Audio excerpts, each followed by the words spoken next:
they said it was just acting. But there was something else, something raw, something real lurking beneath the surface. Cinema is full of illusion. Every gesture, every glance, every scream is rehearsed, refined, controlled, or at least, it's supposed to be. But every so often, something slips through. A look that doesn't match the script, a scream that sounds a little too genuine, a silence that stretches just long enough to feel wrong. These moments weren't bloopers. They weren't improvisations blessed by clever editors. They were kept in the final cut and no one really knows why. The official production notes go quiet. The commentaries skip over them. And when the actors are asked about it, they hesitate. Some smile and change the subject. Some leave the room. There are scenes where pain didn't seem entirely faked, eyes that looked genuinely lost, lines that weren't supposed to be said. In a few cases, what we see on screen might be the last time that actor performed before walking away from the industry entirely. And still, no explanation was ever given, just silence. What makes these moments so unsettling isn't what we know, it's what we don't. Were they accidents or confessions? Was it trauma bleeding through the role or something darker being allowed to live in it? Some directors kept the footage, refused to cut it, and never spoke of it again. Some crew members said they weren't allowed to discuss what happened on set that day. Whatever they were, those moments made it to the screen, and now they're part of cinematic history. Here are 15 films where something happened on camera, and no one wants to talk about it. The Exorcist, 1973. She wasn't supposed to scream, she wasn't supposed to bleed, but she did. During one of the early possession scenes, Linda Blair, only 14 at the time, was strapped to a violently shaking mechanical bed rig. In the final cut, there's a moment where she thrashes and lets out a scream so raw, so panicked, that it feels unmistakably real. Her mouth trembles, her face contorts, not in performance, but in pain. Director William Friedkin was notorious for pushing his actors to the limit, sometimes to dangerous extremes. He had the rig malfunction on purpose. What audiences didn't know is that during this take, Blair's lower back was actually injured, and the scream captured on film was not acting, it was agony. That take was kept in the final cut. What's more disturbing is that Friedkin not only used the take, but refused to allow anyone to mention the injury in promotional material. Blair would later confirm in interviews that she suffered spinal damage that affected her for decades. The pain became part of the performance and the myth. It begs the question, did Friedkin capture a brilliant performance, or did he weaponize pain to make it real? And if so, was that artistry or something far more exploitative? Mulholland Drive, 2001. The scene was blocked. The lines were rehearsed, but something shifted. In the infamous audition scene, Naomi Watts' character suddenly turns a flat, scripted moment into an explosion of vulnerability and seduction. The transformation is mesmerizing and jarring, but behind the scenes, something happened in that moment that wasn't planned. According to production notes, David Lynch never gave Watts any direction for that take. He told everyone else in the room to stay silent and let her fall into it. What unfolded was not in the script. Her breathing changed. Her hands trembled. Her eyes watered. Lynch kept rolling, then cut and walked away without a word. When asked about that scene later, Watts reportedly teared up and declined to answer, saying only, "It was personal." The entire set fell silent after the take. Crew members said the air felt heavy, like something sacred or broken had been touched. That version made it into the final film, untouched. Was that performance a breakthrough or a breakdown? And did Lynch know something was about to happen, or did he just hope for it? Eyes Wide Shut, 1999. He missed his mark. She didn't blink. The scene kept going, and something cracked. One of the most unnerving moments in Eyes Wide Shut isn't sexual or violent. It's a simple argument between Tom Cruise and Nicole Kidman. In it, she delivers a monologue about desire, betrayal, and dreams. Her voice wavers, but her eyes burn. Cruise looks off, visibly shaken, blinking too much. He was off script.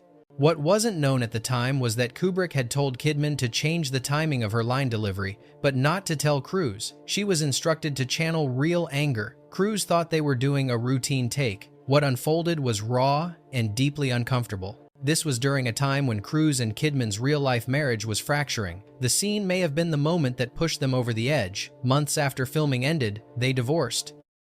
Kubrick died before the film was released. The scene was left in untouched, unexplained. Was it a brilliant manipulation by a director known for mind games? Or was it a man and woman unraveling in real time, and no one stopped the camera? Don't Look Now, 1973. It was supposed to be choreographed, but what ended up on screen didn't feel like acting. The love scene between Donald Sutherland and Julie Christie in Don't Look Now has long been debated not for its eroticism, but for its authenticity. Shot in fragmented cuts and slow fades, the sequence is strikingly intimate. Too intimate. Rumors swirled for years that the actors had actually performed the act, not simulated it. The director, Nicholas Roeg, never clarified. Sutherland denied it. Christie never spoke about it publicly. But what stood out wasn't the physicality, it was the expression in Christie's eyes. They didn't match the moment. There was a flash of coldness, disassociation, as if something had gone wrong. Years later, a former editor revealed that Roeg ordered multiple cuts of the scene destroyed, and that what we see is not the full version. Why? No one knows. The original negatives were reportedly mishandled, never recovered. What remains is a scene that still feels intrusive, like the audience was allowed to witness something they shouldn't have seen. Was it art pushing boundaries, or was a line crossed that no one wants to acknowledge now? The Blair Witch Project, 1999. She thought they were still rehearsing. She didn't know the camera was already rolling. The moment Heather Donahue stares into the night vision camera, eyes swollen, nose running, whispering desperate apologies, has become one of the most iconic horror moments in modern cinema. But what many don't realize is that the footage was unscripted. And worse, the fear was real. The directors used psychological tactics on the actors during production. They withheld food. They altered the shooting schedule without warning. That night, Donahue had been isolated from the group and left in the dark with real sounds playing in the woods. When she finally turned the camera on herself, she wasn't performing, she was breaking. The footage was never shown to her before release. She had no idea that raw, unfiltered moment would become the film's defining image. She would later say, "It wasn't acting, it was survival." Was this found footage brilliance or manipulation framed as realism? And if you're terrified while watching it, should you be? The Texas Chainsaw Massacre, 1974. The scream didn't stop when the camera cut. The actress didn't speak to anyone for hours. During the infamous dinner table scene, Marilyn Burns' character is taunted, laughed at, and nearly cut open by a deranged family. The chaos feels uncontrolled, and it was. The shoot took place over 27 continuous hours in sweltering heat, with real cuts and blood on set. But there's one shot Burns trembling, her eyes glazed and wide that never matched any rehearsal. What audiences didn't know, Burns had suffered a panic attack midway through shooting. She begged to stop, but director Tobe Hooper insisted on pushing through, claiming they were almost there. The camera caught a moment where she screams but doesn't blink. Her breathing staggers. Her hand curls inward, like her body was shutting down. That moment was never discussed in cast interviews. Burns herself dismissed it as a blur. The shot made it into the final film. It's the most disturbing part of the movie, because it doesn't feel like horror fiction. It feels like watching someone come apart. Is it one of the most effective performances in horror history, or something that should have been left out of the frame? Synecdoche, New York, 2008. He forgot the camera was still rolling. No one called cut. Something spilled out.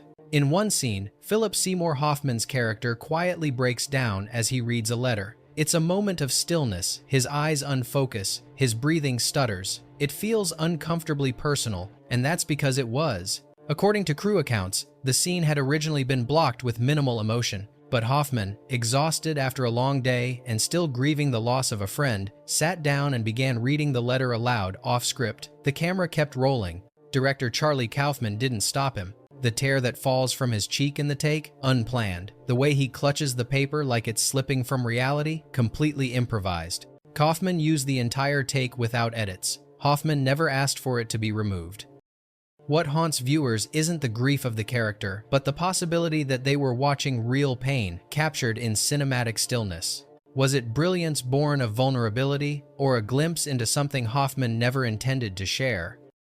The Shining, 1980. He wasn't told she would cry. She wasn't told he would scream. The scene broke both of them. During a tense moment on the staircase, Jack Nicholson lashes out, axe in hand, while Shelley Duvall sobs and swings a bat. The scene is iconic, but behind the lens, it was a descent into psychological warfare. Kubrick was infamous for tormenting his actors, especially Duvall. He isolated her. He demanded over 120 takes of that sequence. By the end, her voice had gone hoarse, her hair was falling out. The look in her eyes?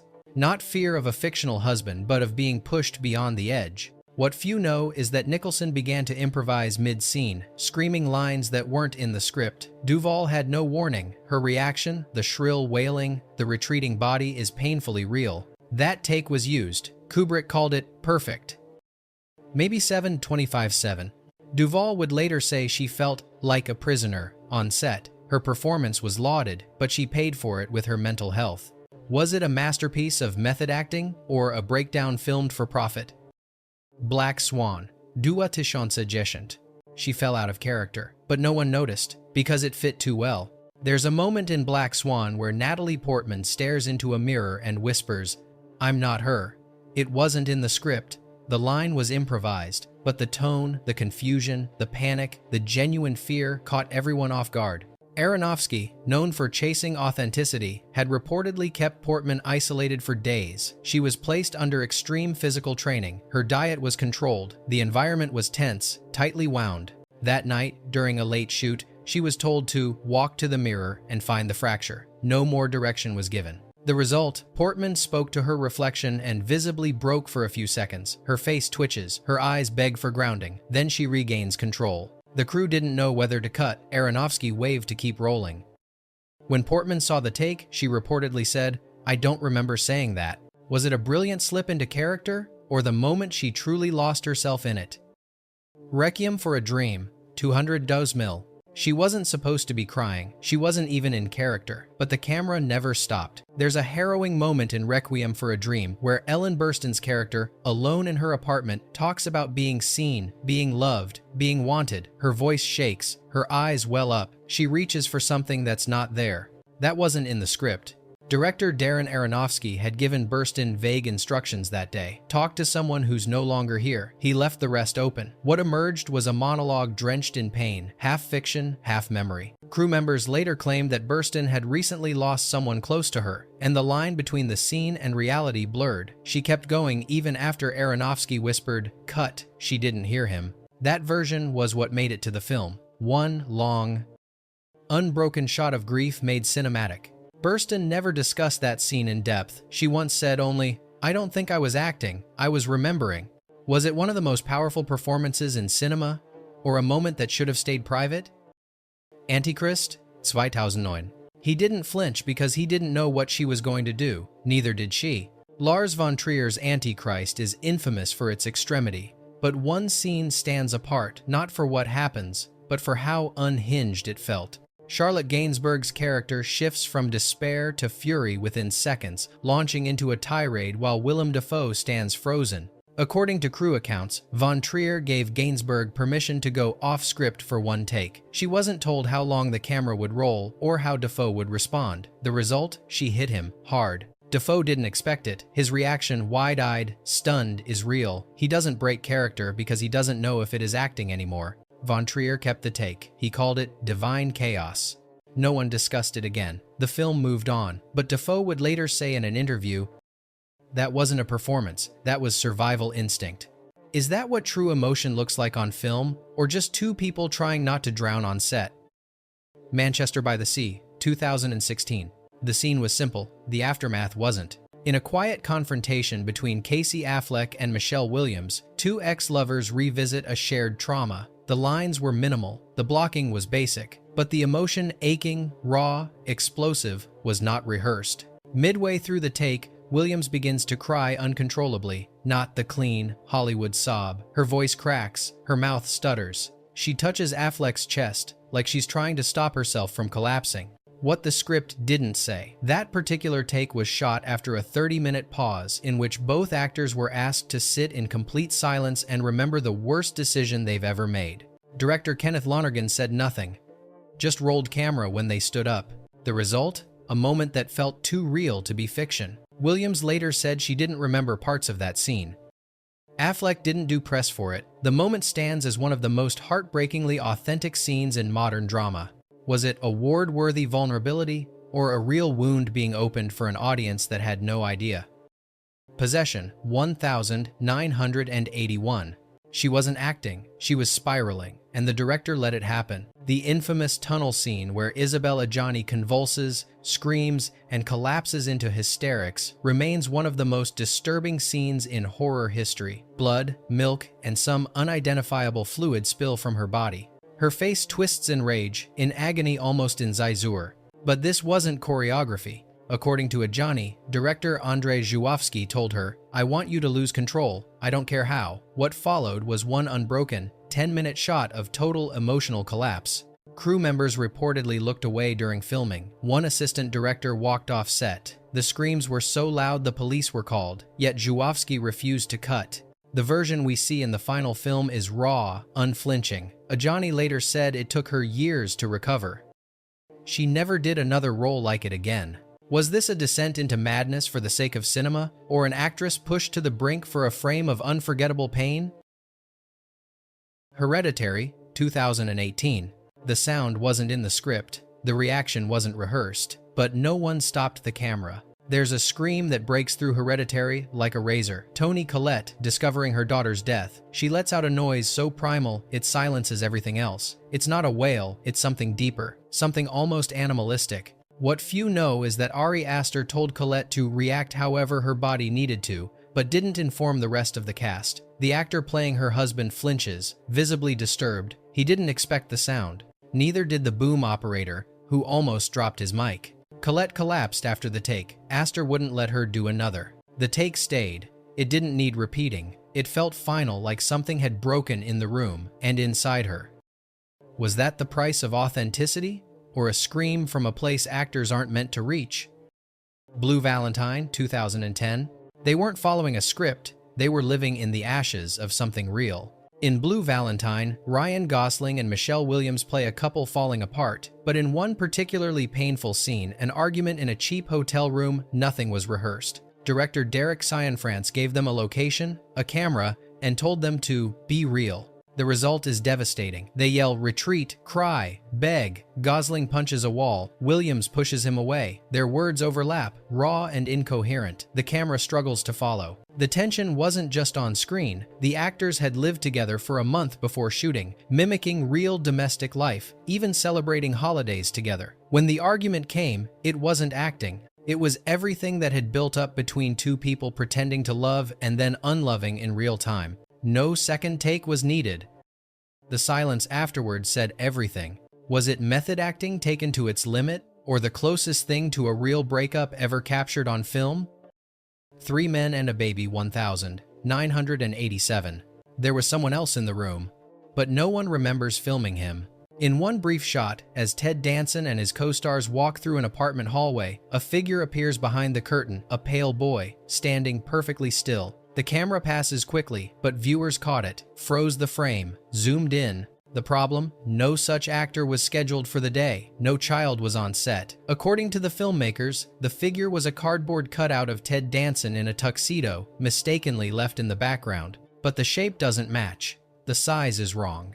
And in some versions of the home release, the figure is missing entirely.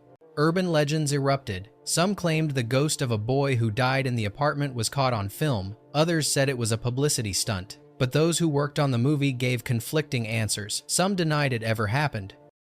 Others refused to comment. To this day, no one knows how that figure ended up in the frame or why it feels so wrong. Was it a prop or a presence? And why did the studio quietly remove it from later releases?